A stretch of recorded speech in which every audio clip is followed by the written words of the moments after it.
Start है क्या? ठीक है, स्वागत है आपका फिर से एक केमिस्ट्री के रैपिड रिवीजन सेशन में। ठीक है, आज हम लोग लेक्चर नंबर 7 करने वाले हैं केमिस्ट्री का। टोटल नंबर ऑफ लेक्चर कितना हुआ था?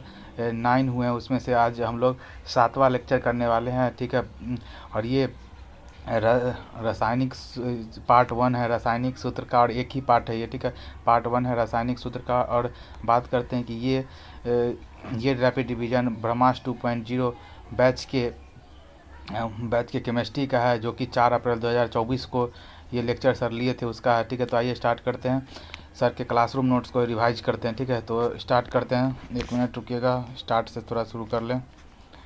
ठीक है, तो सबसे पहले तो देखिए गणेश भगवान को प्रणाम करिए और आगे रिवीजन करना स्टार्ट करिए। ठीक है, तो सबसे पहले क्वेश्चन कुछ सर पूछे थे शुरू में। ठीक है, कि CaOCl2 किसका फार्मूला होता है? CaOCl2 विरंजक चूर्ण का होता है। CHCl3 किसका होता है? क्लोरोफॉर्म का होता है। CHCl3 किसका होता है? क्लोरोफॉर्म का होता है। और बात करते हैं कि CaSO4 किसका होता है? जिप्सम का होता है। और CaSO4 किसका होता है? POP का फार्मूला होता है। NaHCl3 किसका? H बीच में है तो बेकिंग सोडा का हो जाएगा। ठीक है, इतना बात क्लियर हो गया।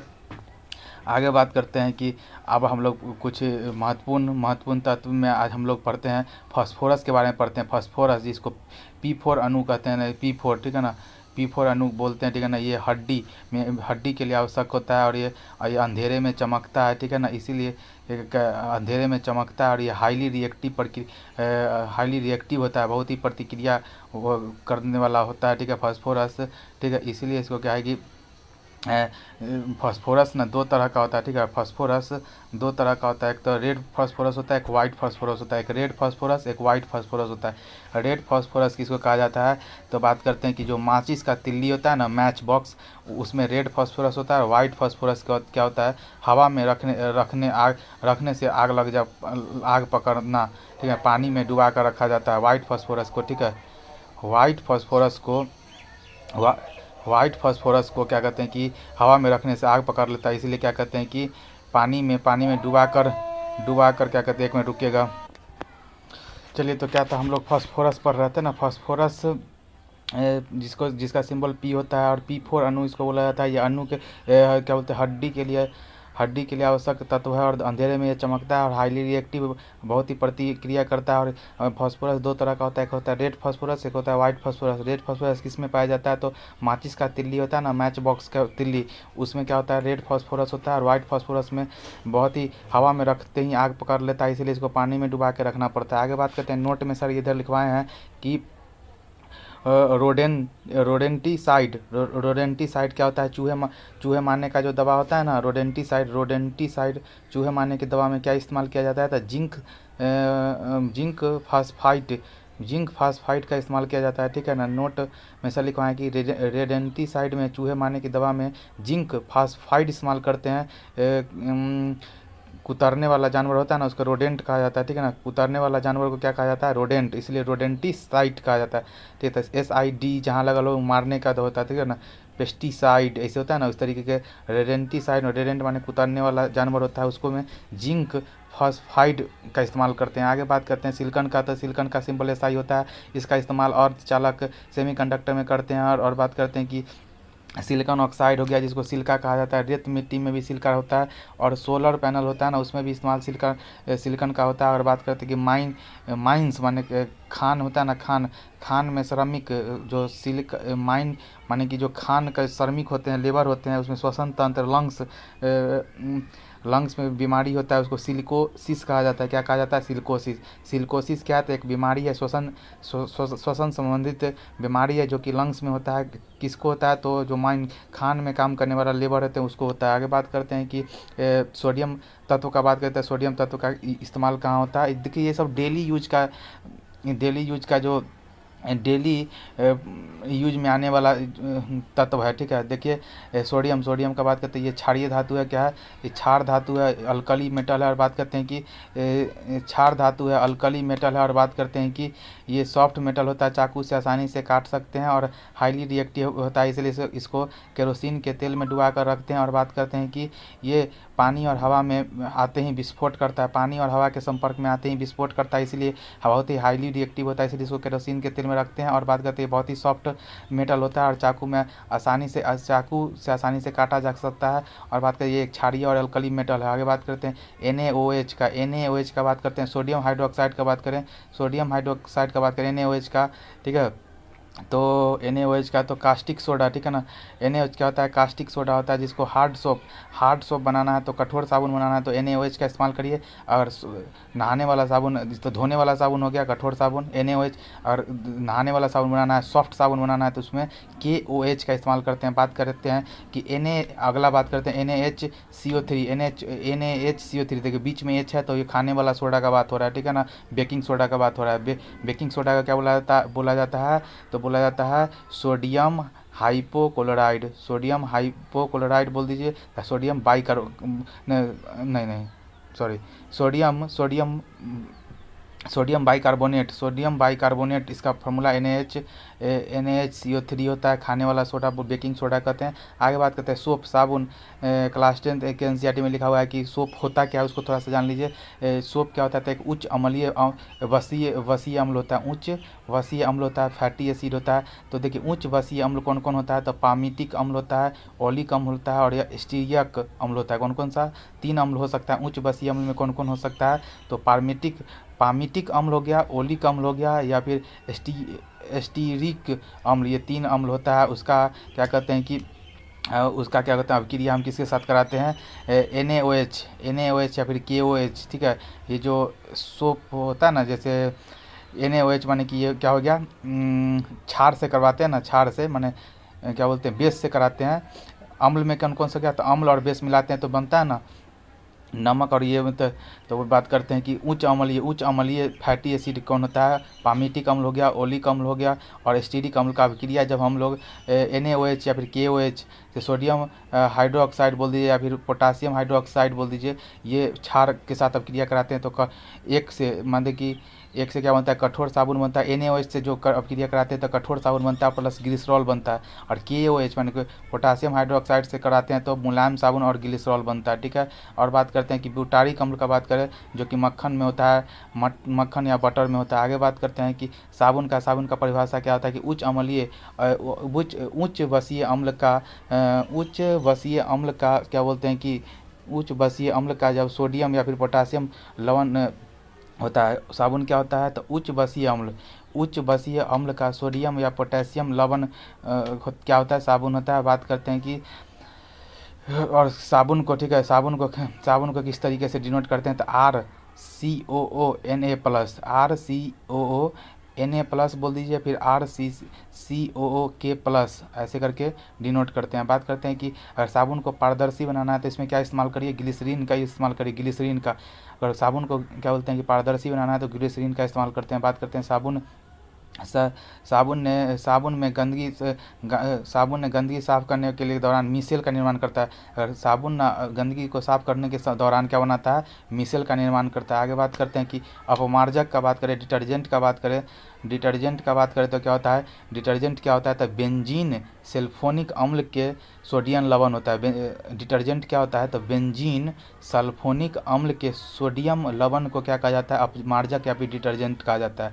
और आगे बात करते हैं कि साबुन रहित साबुन, सोपलेस सोप किसको कहा जाता है, डिटर्जेंट को कहा जाता है। और बेंजीन का फार्मूला क्या होता है, C6H6 को बेंजीन कहा जाता है। और बेंजीन का क्या होता है स्ट्रक्चर, तो देखिए एक छोड़ के एक कार्बन के साथ डबल बॉन्ड होता है, ठीक है। तो ये हो गया पूरा साइक्लिक हाइड्रोकार्बन होता है। और बात करते हैं कि इसमें 6 कार्बन और 6 हाइड्रोजन होता है। और बात करते हैं इसका वैलेंसी कितना हो जाएगा, 4 कार्बन का कितना होता है, 6 होता है ना, 2 और 4 ऐसे हो गया ना, वैलेंसी 4 होता है, ठीक है। आगे बात करते हैं अब नाइट्रोजन का बात करें, जिसको N2 से डिनोट करते हैं। तो नाइट्रोजन का कहाँ कहाँ इस्तेमाल करते हैं, तो पहला तो यूरिया में करते हैं, जिसका फार्मूला होता है NH2CO, NH2CO NH2 होता है। बात करते हैं इसको खोजने वाले कौन है, निर्माण करने वाले वोहलर थे, ठीक है। ये यूरिया एक उर्वरक होता है। अगर बात करते हैं दूसरा है अमोनिया, जिसका फार्मूला होता है NH3, ठीक है।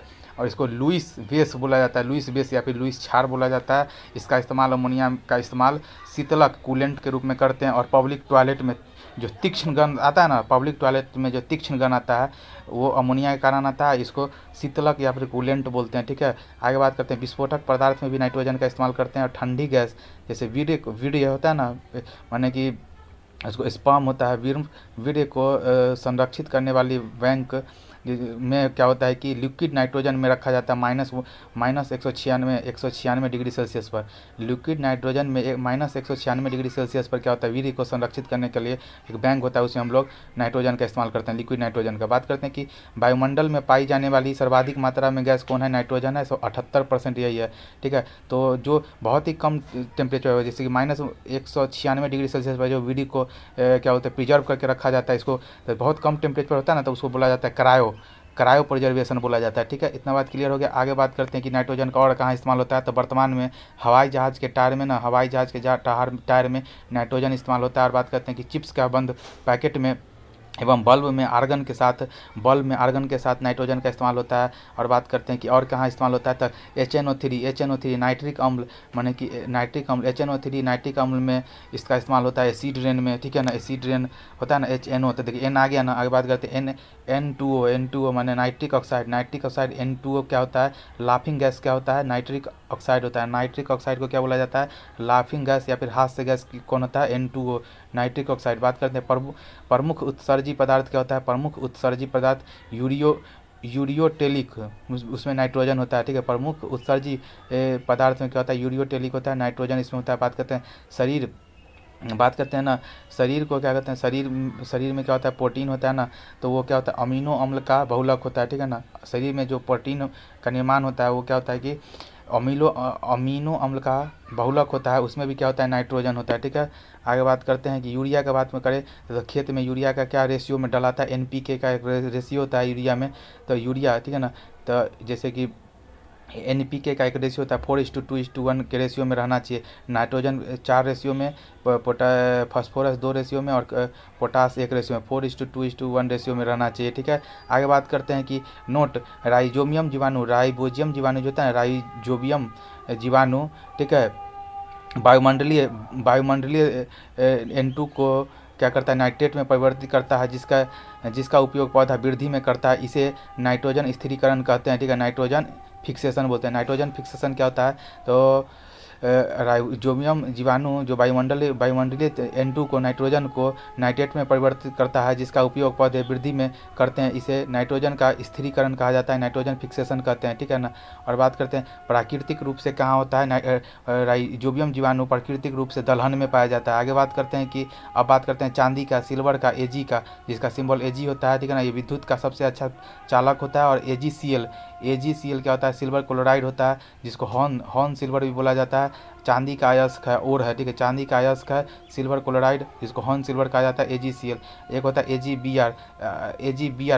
Ag ब्रो फोटो खींच, तब फोटो में का AgBr होता है। Agi जिसको बोला जाता है Ag सुनो, बारिश आई है तो Ag सुनो, तो क्या हुआ, सिल्वर आयोडाइड जो कृत्रिम वर्षा में, आर्टिफिशियल रेन में इस्तेमाल किया जाता है। आगे बात करते हैं AgNO3 silver nitrate, lunar caustic बोला जाता है। मतदान के समय उंगली पर लगाई जाने वाला स्याही जो इंक होता है ना, वो AgNO3 होता है, सिल्वर नाइट्रेट होता है, ठीक है। आगे बात करते हैं जैसे AgCl है ना, AgCl क्या होता है, सिल्वर क्लोराइड है, उस पर अगर सनलाइट पड़ता है, सिल्वर क्लोराइड पे अगर सनलाइट पड़ेगा तो क्या होगा कि ये आपस में क्या होगा कि डिकम्पोज क्या होता है, उसको सेपरेट हो जाएगा और Ag+ और Cl- बन जाता है, ठीक है ना। Ag+ और